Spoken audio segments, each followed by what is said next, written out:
Prevention is the key to a healthy life. That's why Gunderson Health encourages you to learn about vaccines and how they can help you and your loved ones stay healthy. Vaccines protect against preventable diseases and viruses by boosting your body's defenses. Visit GundersonHealthFacts.com to learn more. We hop online with composer and lyricist Sana Illahe. We chat about traditional centuries-old music that has been passed down orally through the generations. We talk about writing music in the classical and non-classical traditions, a new solo album, and what people can expect from an upcoming show at the Pump House. You can find more conversations, food reviews, live music, weekend picks, and events on our website, lacrosselocal.com. I'm Amy. And I'm Brent. And this is Lacrosse Local.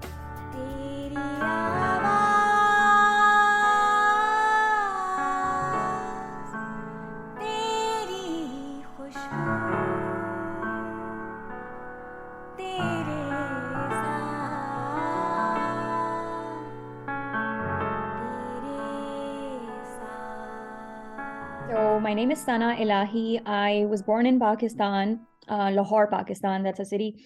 I've lived there for most of my life. And then I moved here to the US for my PhD, and now I'm teaching at UWL. But what led me to music was, I've always known I would always be that person in the family who would be singing and who'd just be, kind of chipping into the family events by adding their voice. So I'd always known, I was encouraged by my family that, you have a good voice and stuff. But then there was this one specific gathering where I had met up with this mentor of sorts, who told me who heard me and said that you should train yourself in the classical music and get proper training, because you will do well in that. So, and that was when I started. That was in 2016 when I started properly learning. Kind of talking about your upcoming show here, Music of Pakistan. It talks about century-old music that's been passed down orally through generations. So did you get into that right away, or is it something that's always been around you, or is it something that you had to dig into a little bit more? No, as a younger person, I was not around this kind of music at all. It was when I decided to uptake musical education, like in 2016, that's when I found this teacher who was very well trained in this ancient music and who started passing on some of this music to me. And then later on, a year later, this person thought that I'm at that point where I could be graduated to his father. So I was passed on to his father, who's really like a legend of sorts. So yes, I got even a deeper understanding of some of this ancient music. In the show's performance, it's classical and non-classical, but you're also writing music simultaneously, right? So these aren't just traditionals. So these are written in that sort of format in some ways.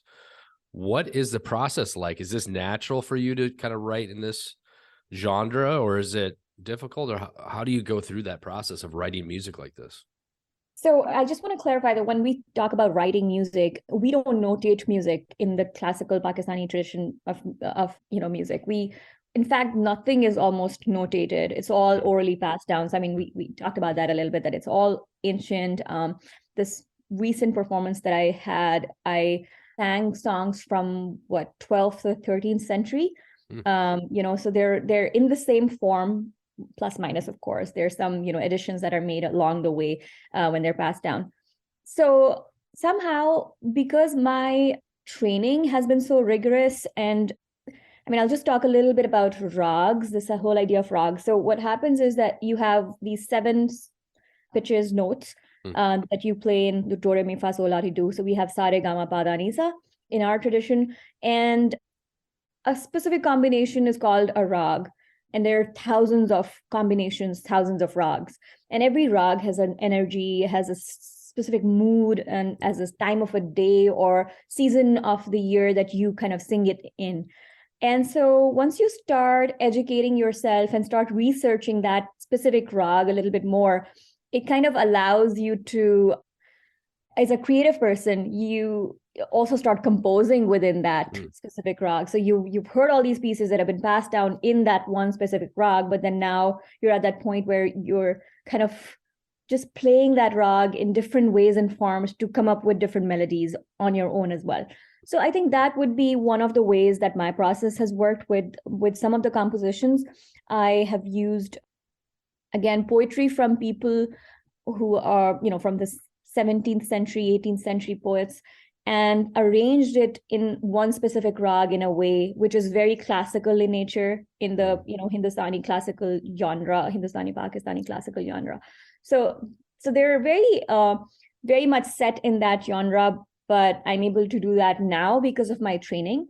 At the same time, I've also collaborated with musicians from here, from the West, and we've come up with melodies.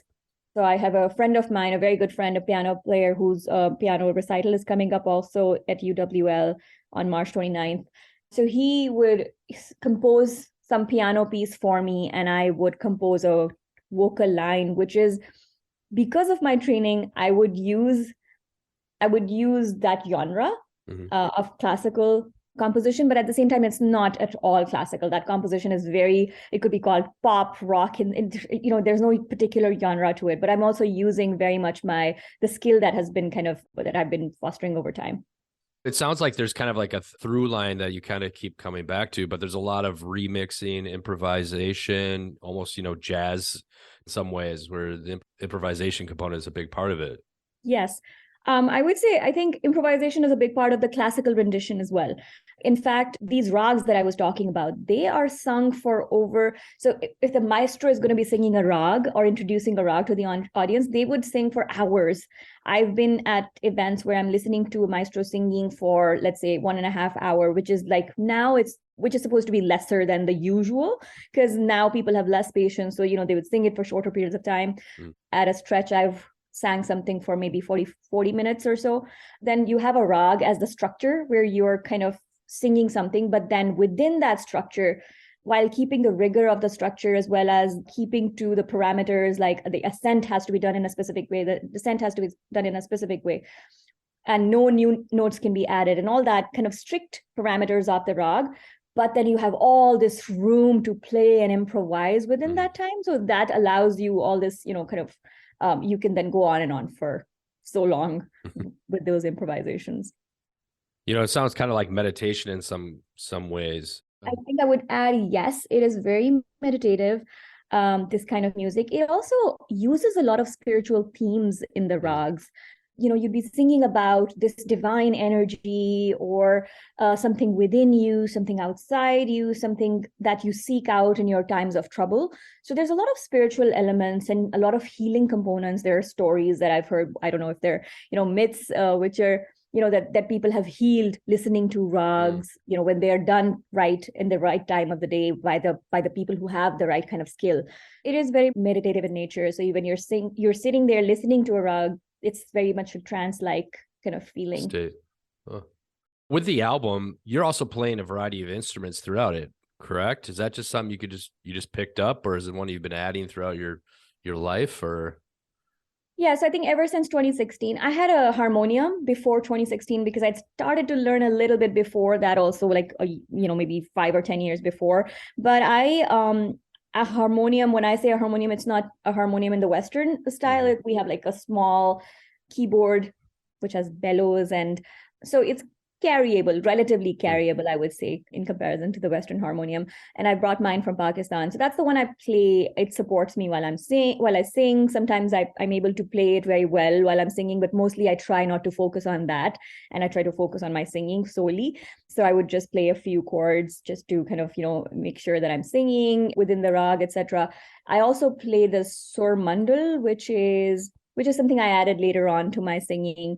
It's kind of like an auto harp in the Western sense, and it's but if you have to tune it to a specific rag, and then you can strum it while you're playing in different ways with the ascent or descent, however you want to do it. And then I also have a tanpura, which is something I've always trained with. I've trained with a digital tanpura, which has a recorded sound of tanpura, and a tanpura is like a drone sound, like a bass sound. And I used to have that digital tanpura with me always, because that was just like, there's no tuning needed, it's carryable, it's portable, etc. But now I also have the acoustic tanpura, which I use while I'm performing, which feels way better than a digital one, because you pluck the strings while you're singing, and you kind of are communicating. The singer and the tanpura itself are kind of communicating while you're singing. So you're kind of like wrapping up this album, right? The recording process, you're kind of putting the finishing touches on it. Yes, the album that we're talking about, that we have recorded, my vocals have been recorded. We are adding some instruments to it right now. So the harmonium has been recorded, the piano piece has been recorded for it, and some tanpura, auto harp. We are now adding bass and some Western instruments to it to make it a good fusion, because it's already in a very fusion sort of a state, because my singing is coming from that very traditional Pakistani tradition, and then the piano is very, very Western, so we're adding some more Western instruments to it. But my vocals have been recorded. I'm very excited about that. So is there any favorites on that album, or any particular song that you like to play live that people might expect to see at the Pump House? Ooh, I love that. There are so many, and I know it's such a cliche. Oh my God, all the stuff that you do are like your babies. So it's not, But I would think there's one song which is very beautiful. I think anyone can relate to it. It's called Tere Saath, which means with you, and it's a romantic love song.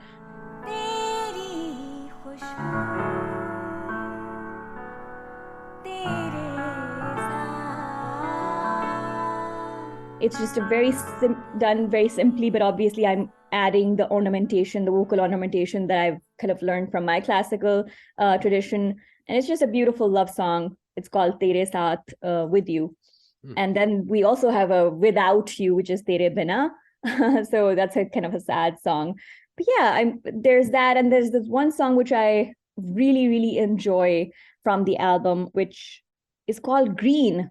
And I don't remember why, but when I heard the melody for the first time, the piano melody for the first time, it reminded me of something very, very green. That is very beautiful, and I think that's something that I would love to sing at the Pump House as well. So what can people expect from the show? Is it just you? Is it you and a few other instrumentalists? Like, what's going to happen when they arrive? I'm definitely going to be there, and I will bring in some of my traditional pieces, which have been passed on to me, which are the ancient traditional pieces. And then the person that I have collaborated on with the album, I'm hoping that they also jump on this opportunity and kind of accompany me on this. So then we'll be able to see them on harmonium or piano, either of the two. And we'll get to kind of perform some of our songs, the original songs as well. So it's Saturday, April 15th. It's at 2 p.m. at the Pump House. It's a free performance, but donations accepted going to the artist and the performers. Man, this sounds kind of exciting. So is there, a spot that people can go to find out more about your music or about you, or? That's a work in progress. I guess keep looking at the events pages in La Crosse, because I do perform every now and then. But yeah, that's something that I'm working on these days, kind of like putting all my work in one specific platform. And so hopefully. So stay tuned for a website, social media, and all that stuff, right? Yes. All right. La Crosse Local Podcast is a production of River Travel Media. Do you have an interview idea you'd like to share with us? Message us on Facebook at La Crosse Local. Find out more about us at lacrosselocal.com, and you can subscribe to the La Crosse Local Podcast on your favorite podcast app. If you like us, rate us 5 stars. We appreciate it.